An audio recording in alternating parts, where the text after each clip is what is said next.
Welcome to our channel, your ultimate source for all the latest updates. The Forrester mansion turned into a war zone the moment Steffy Forrester walked through those grand double doors, her heels clicking like thunder on marble floors, her face carved with fury, determination, and a fire that could only be described as vengeance reborn. Luna Nozawa sat there trembling, her hands shaking as she clutched the edges of the sofa, already knowing that the confrontation she had feared for months was about to explode. Steffy didn't come to talk. She came to destroy, and not with fists, but with words so cutting that they could slice through steel. The entire Forrester family had gathered in silence, tension hanging thick in the air. Ridge, Eric, and Evenly were present, their faces painted with a mix of disbelief and disgust as Steffy began her verbal assault on the woman who had, in her eyes, poisoned the family from within. "You think you can just come into this family?" Steffy hissed, her voice low but venomous. "Pretend to be innocent and destroy everything we built? No, Luna, you're done." Those words echoed through the mansion, and in that moment Luna's life began to crumble. Steffy then revealed the first shocking truth, a truth that left even Lee speechless. She exposed Luna's secret past in Tokyo, where Luna had allegedly been involved in a cover-up connected to a medical malpractice incident involving her mother Lee's hospital. Documents Steffy had obtained showed Luna signing confidentiality papers and accepting hush money to protect her mother's career. Lee's eyes widened in disbelief as she realized her own daughter had betrayed her for money and reputation. Luna tried to defend herself, saying she was young and scared, but Steffy wasn't done. "You helped cover a patient's death," Steffy snapped, "and you think we wouldn't find out? You lied about everything, your past, your morals, your so-called innocence." That revelation alone could have ended Luna's place in the Forrester circle, but Steffy had only begun to peel back the layers of deceit. The second shocking truth was even worse. Steffy pulled out a small velvet box from her purse. Inside it a ring that once belonged to Finn's late patient, a wealthy woman whose jewelry went missing the night she died. Steffy declared that Luna had pondered months ago under a false name, connecting her directly to theft and evidence tampering. Finn's face turned pale, unable to comprehend that the woman he once defended could be tied to such corruption. Luna broke into tears, begging Finn to believe her. But Steffy's evidence was ironclad. Surveillance footage, witness statements, it all pointed to Luna's desperate attempts to cover her tracks and fund her secret lifestyle. Steffy's tone grew colder, harsher, unrelenting as she laid out each fact. She wasn't just exposing Luna, she was erasing her existence within the Forrester world. And then came the third shocking truth, one that made Ridge stand up from his chair in stunned disbelief. Steffy revealed that Luna had been secretly in contact with Sheila Carter, the one woman everyone feared the most. Luna, desperate for guidance and a sense of belonging, had allegedly turned to Sheila for advice after her scandalous night with RJ. Steffy displayed a series of text messages and voice notes that linked Luna and Sheila in a disturbing alliance. Sheila had been whispering poison in Luna's ear, pushing her to manipulate Finn emotionally and create tension between Steffy and her husband. Steffy's voice cracked, the pain visible now beneath the fury. "You brought her back into our lives," she said, pointing accusingly. "You gave Sheila an open door into our family again, and you call yourself a victim." Finn looked devastated, unable to process the web of betrayal that connected his wife's enemy to the woman he once promised to protect. Lee was in tears by now, shaking her head as she muttered that she should have seen the signs. Luna tried to explain that Sheila had manipulated her, that she never intended harm, but it was too late. The damage was irreparable. Steffy's eyes burned like fire, her tone now both pitying and final. "You don't get to hide behind your mother anymore. You don't get to use your tears. You did this, Luna. You destroyed yourself." Then Steffy dropped the fourth shocking truth, which left even Eric speechless. It wasn't about lies or crime this time. It was personal. Steffy revealed that Luna had been secretly recording conversations at Forrester Creations, leaking confidential designs and prototypes to an overseas competitor in exchange for money. The betrayal wasn't just emotional, it was corporate espionage. For months, the Forresters had wondered how their designs were appearing in rival companies' collections, and now they had their answer. Luna's connection to a Tokyo-based fashion conglomerate had been exposed, and it was Steffy who traced the IP addresses, financial records, and payments. "You sold us out," Steffy shouted. "You used our trust, our name, and our company to fill your bank account." Ridge slammed his hand on the table, furious beyond words, while Eric looked heartbroken. The family that once embraced Luna as a rising star now saw her as a traitor.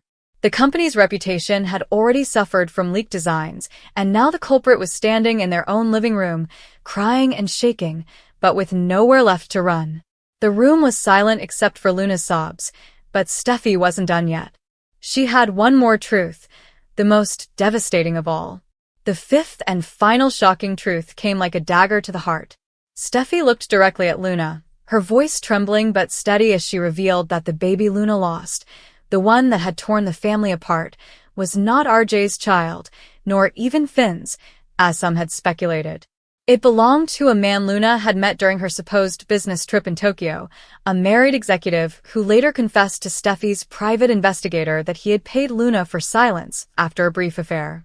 The revelation shattered what little sympathy anyone had left for Luna. RJ, who had been standing near the stairs, turned pale and speechless, his heart breaking into 1,000 pieces as he realized he had been mourning a child that wasn't his. Finn looked down, his face blank, as if the entire world had collapsed around him. Lee couldn't look at her daughter anymore. "You didn't just lie," Steffy whispered, stepping closer to Luna. "You built your entire life on lies." It was in that moment that Luna collapsed onto the floor, sobbing uncontrollably, clutching her stomach, screaming that she never meant for things to go this far. But Steffy had no sympathy left. "You ruined families, careers, and lives. You think you can just cry your way out of this," she said, cold as stone. By the time the police arrived, summoned quietly by Ridge, the mansion felt like a tomb.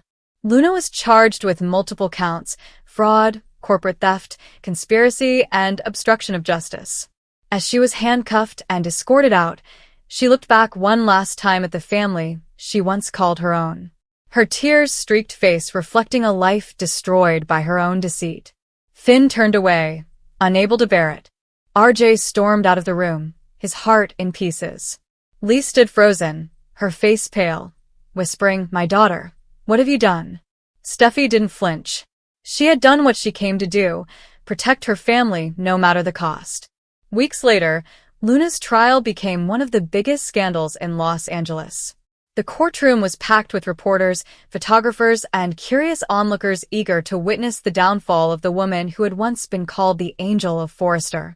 Prosecutors painted her as a master manipulator who used charm, lies, and emotional deceit to infiltrate the Forrester empire. Steffy took the stand with unwavering confidence, recounting the 5 shocking truths that led to Luna's downfall. Her testimony was brutal but precise, and when she declared, "This woman nearly destroyed everything my family stands for," the entire courtroom fell silent. Luna sat in tears beside her lawyer, trembling, barely able to speak. The evidence was overwhelming. Bank statements, emails, surveillance footage, recorded calls. Every piece of her double life was laid bare before the world. Lee refused to testify in Luna's defense, stating coldly that her daughter's actions were unforgivable. After weeks of testimony, the verdict was read. Luna Nozawa was found guilty on multiple charges, sentenced to 30 years in prison. The courtroom erupted in whispers as Luna broke down, screaming that she wasn't a monster, that she just wanted to belong. But the judge's gavel silenced her cries. The once bright fashion designer was now a fallen star, her dreams shattered, her name forever tarnished. As the guards led her away, she glanced toward Steffy one last time. "You destroyed me," she whispered. Steffy looked back, emotion flickering in her eyes, and said quietly, "No, Luna, you destroyed yourself." Months passed, but the aftermath of Luna's downfall lingered.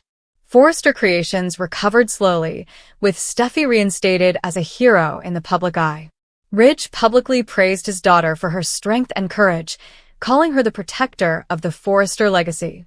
Finn struggled privately with guilt and confusion, torn between his oath as a doctor and his loyalty as a husband. He often visited the cliffs near Malibu, staring into the horizon, wondering if things could have been different. RJ, meanwhile, retreated from the spotlight entirely, broken by Luna's lies and betrayal.